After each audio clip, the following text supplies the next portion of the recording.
आज दफ्तर में काम बहुत था। रेवा जल्द से जल्द काम निपटा रही थी क्योंकि उसे बंटी को लेकर दशहरे का मेला दिखाने भी जाना था। तभी चपरासी ने आकर कहा, मैडम बहुत देर से एक साहब आपसे मिलने की प्रतीक्षा कर रहे हैं, उन्हें अंदर भेज दूं? भेज दो कहकर रेवा फिर फाइलों में व्यस्त हो गई। क्या मैं अंदर आ सकता हूँ? आवाज़ सुनकर रेवा चौंक पड़ी। वह सोचने लगी, ओह यह तो निखिल की आवाज़ लगती है। इतने सालों बाद यहाँ क्यों और कैसे आया? हाँ आइए। अपने दिल की तेज होती धड़कनों को काबू करते हुए रेवा ने कहा। पर्दा खुला और आशा के अनुरूप ही निखिल दरवाजे से भीतर आया। जैसे ही उसकी नज़र रेवा पर पड़ी वह चौंक पड़ा और हकलाते हुए बोला, रेवा तुम? मेरा मतलब है मैडम रेवा चौधरी, नगर आयुक्त। हाँ मैं ही हूँ, कहिए किस काम से आना हुआ? रेवा ने अपने भीतर उमड़ रहे तूफान को संयत करते हुए शांत स्वर में पूछा। मैं अपनी ज़मीन पर एक अस्पताल बनवाना चाहता हूँ, उसकी फाइल आपके यहाँ जमा है। यदि अनुमति मिल जाती तो आपकी बड़ी कृपा होती मैडम। निखिल ने मैडम शब्द पर खास जोर दिया। अभी मैं जल्दी में हूँ, पहले सारे कागजात देख लूँ, जैसा होगा आपको मेरा स्टाफ सूचित करेगा, कहकर रेवा अपनी कुर्सी से उठ खड़ी हुई। निखिल उठकर बाहर चला गया। रेवा ड्राइवर को घर चलने को कह गाड़ी में बैठ गई। बैठते ही स्मृतियों ने उसे आ घेरा और वह यादों की गलियों में भटकने लगी। कॉलेज में कदम रखते ही उसका सामना निखिल से हुआ था। सुंदर सजीला निखिल शहर के एक नामी वकील का बेटा था।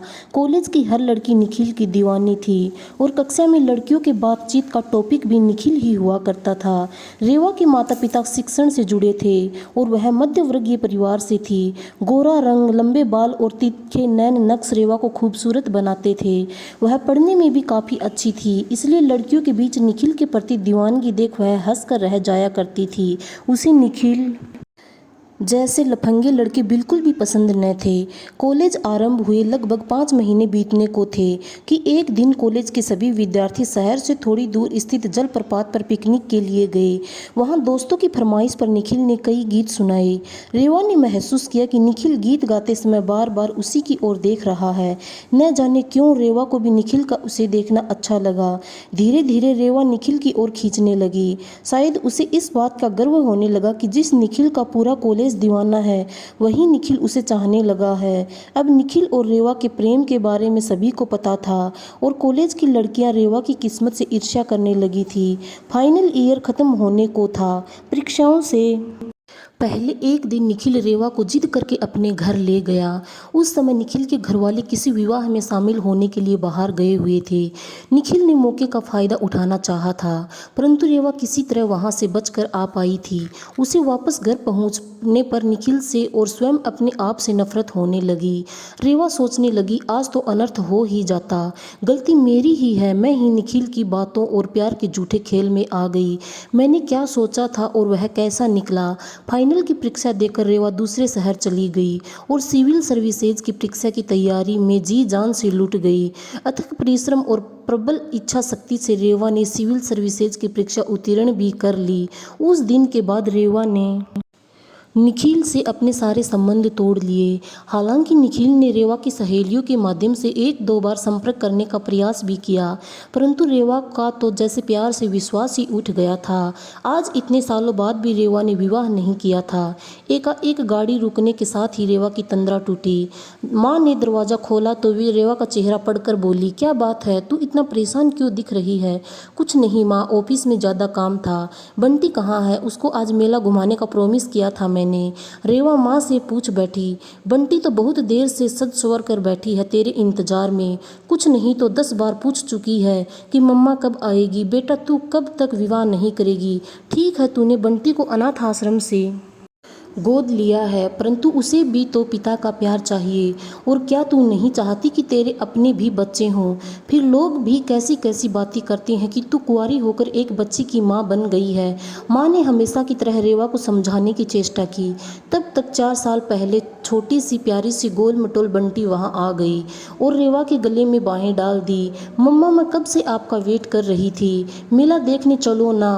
रात को थक कर बिस्तर पर लेटी रेवा की आंखों से नींद कोसों दूर थी। रह रह कर निखिल का चेहरा उसकी आंखों के सामने घूम रहा था।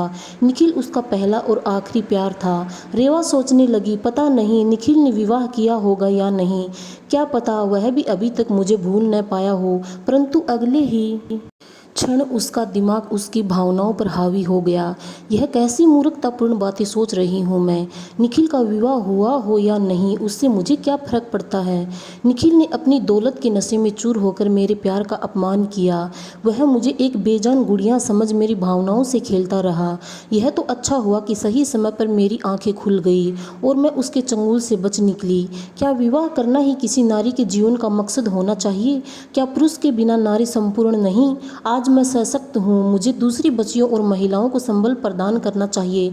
आखिर मैंने सिविल सेवा भी इसीलिए चुनी थी कि मैं समाज के उत्थान में अपना योगदान दे सकूँ। मुझे बंटी को पढ़ा लिखा कर अच्छा नागरिक बनाना है और बंटी जैसी अन्य दूसरी बच्चियों का भी जीवन संवारना है।